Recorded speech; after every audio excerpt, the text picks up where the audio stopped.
The first $100,000 takes 7 years to save. The second $100,000 takes 3. The third takes 2. That's not motivational fluff. That's actual math. And understanding why changes everything about how you think about building wealth.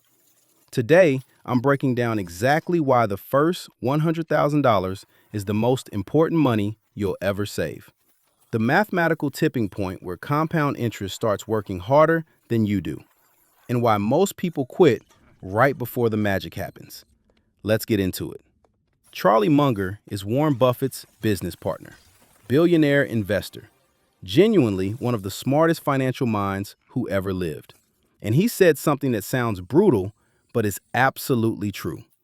He said, the first $100,000 is a B word, but you gotta do it.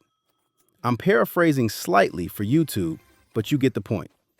Most people hear that quote and think, okay, cool, it's hard. Thanks, Charlie. Very helpful. But Munger wasn't just saying it's difficult. He was pointing to something mathematical, something that fundamentally changes once you cross that threshold. Let me show you what he meant. Say you're starting from zero. You invest $500 a month into index funds, earning roughly 10% annually. That's the historical average of the S&P 500. How long until you hit $100,000? About 7 years. 7 years of grinding, saving, investing, watching your balance crawl upward like a snail on sedatives. $500 a month for 7 years. That's $42,000 of your actual money, plus about $58,000 in investment returns. You finally hit $100,000. Now here's where it gets interesting.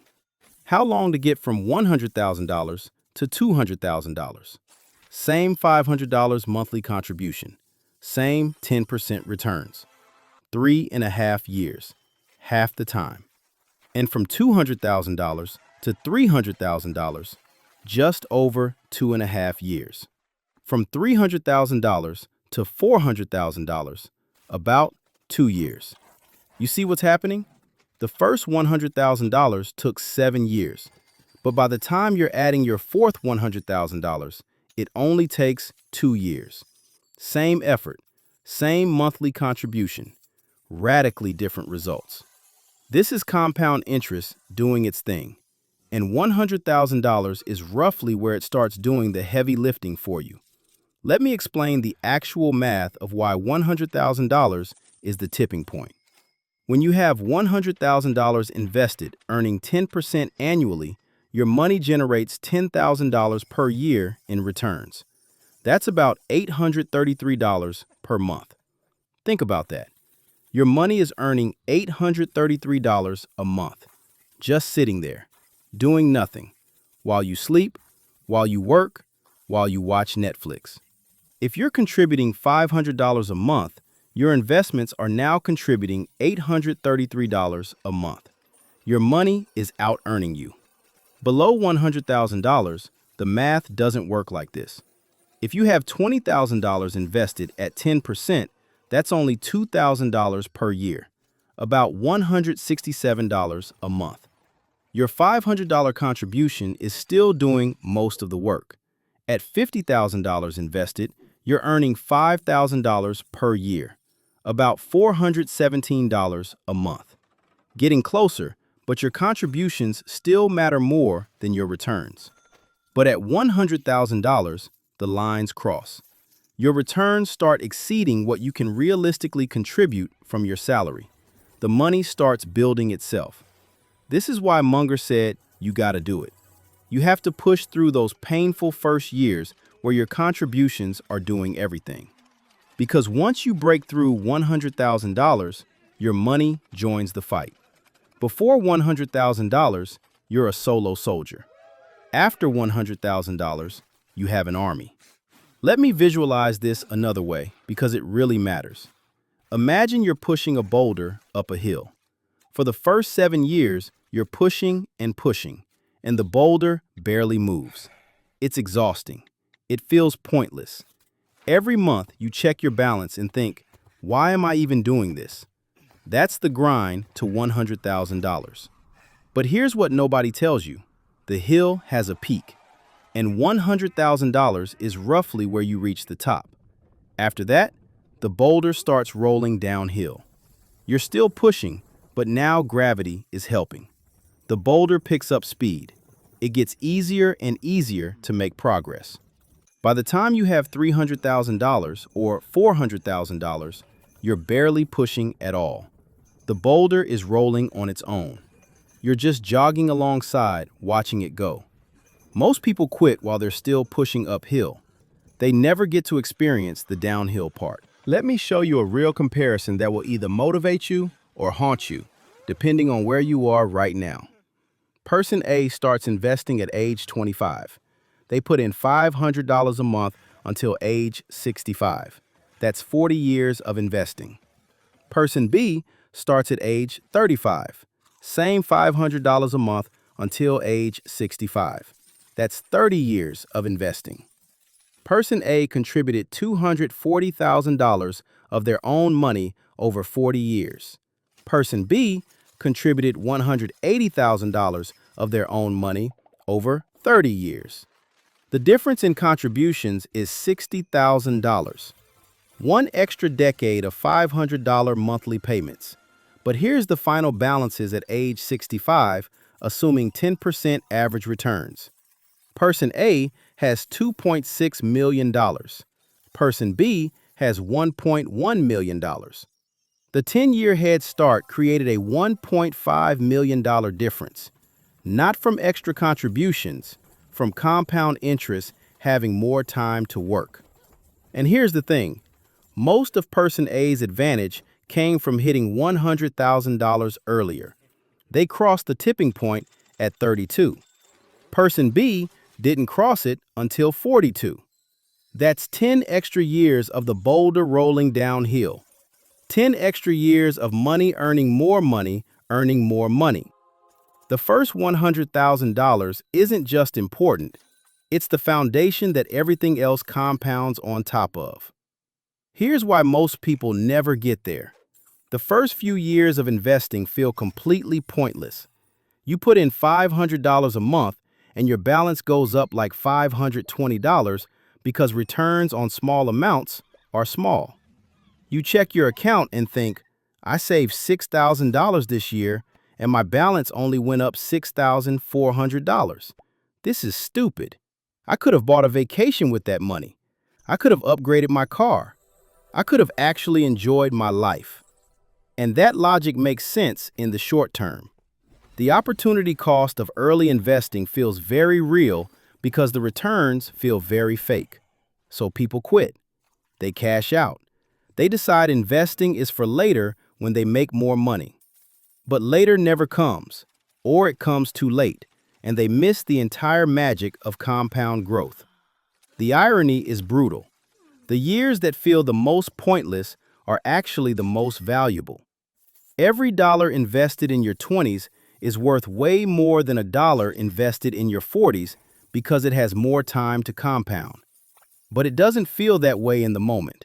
It feels like sacrifice with no reward. This is the psychological trap of the first $100,000. You have to believe in math you can't see yet.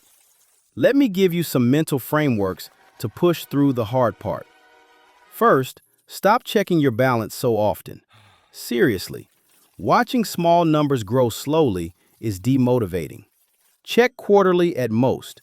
Let the boring work happen in the background. Second, automate everything. The $500 should leave your account before you see it.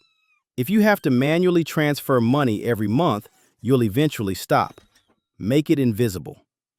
Third, celebrate percentage milestones, not dollar milestones. Your first $10,000 is 10% of the way to $100,000. That's worth celebrating. Your $25,000 is a quarter of the way there. These feel better than watching dollars crawl. Fourth, remember the boulder. You're still pushing uphill. It's supposed to be hard. The downhill part comes later, but only if you keep pushing now. Fifth, calculate your future self. There are compound interest calculators everywhere online. Punch in your numbers and see what $500 a month becomes in 30 years. When you see $1.1 million, it's a lot easier to skip the impulse purchase. Here's something nobody talks about. The first $100,000 changes more than your net worth. It changes your identity. When you have $100,000 saved, you think differently. You make decisions differently. You negotiate differently. You're not desperate anymore. You have options. You have cushion. You have proof that you can build wealth from nothing. That psychological shift is almost as valuable as the money itself. Someone with $100,000 saved doesn't panic about job loss, doesn't accept bad treatment at work because they need the paycheck, doesn't finance things they can't afford because they have cash. The first $100,000 is financial escape velocity. It's the point where you break free from paycheck to paycheck gravity. Let me give you the realistic timeline so you know what you're signing up for. If you save $500 a month, you'll hit $100,000 in about 7 years. If you save $1,000 a month, you'll hit it in about 5 years. If you save $1,500 a month, you'll hit it in about 4 years. If you save $2,000 a month, you'll hit it in about 3.5 years. The more you can throw at it early, the faster you escape the hard part. This is why increasing income matters so much in your 20s and 30s. Not so you can lifestyle inflate, so you can shorten the painful uphill phase. Every extra $100 a month shaves time off your journey to $100,000. And once you're past $100,000, that time savings compounds forever. Here's my challenge to you. Calculate exactly how far away you are from $100,000. Not roughly, exactly. Know your number. Then calculate how much faster you could get there if you increased your savings rate by 10%, by 20%, by cutting one subscription or expense you don't actually care about. The first $100,000 is a race, not against anyone else, against the calendar. Every month you shave off the timeline is a month of compound interest you gain on the other side. Let me leave you with this. Right now, the grind might feel pointless. You might look at your account and wonder why you're sacrificing when the numbers barely move. But you're not just building a balance. You're building a machine, a wealth-generating machine that will eventually run on its own.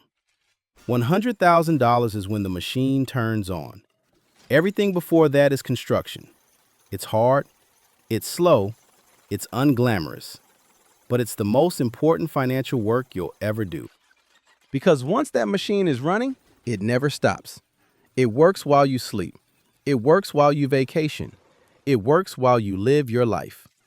100K to 200K will feel faster. 200K to 300K will feel even faster. And eventually, you'll look up and wonder how you ever worried about money at all. But only if you push through the first 100K. That's the price of admission to the compound interest party. 7 years of faith in math you can't see yet. Munger was right. The first 100K is brutal, but you gotta do it. Because everything good is on the other side. If this video showed you why 100K is the magic number, hit that subscribe button. I break down the money math nobody explains every single week. Comment below and tell me, how far away are you from 100K? What's your timeline? I want to hear where you're at in the journey.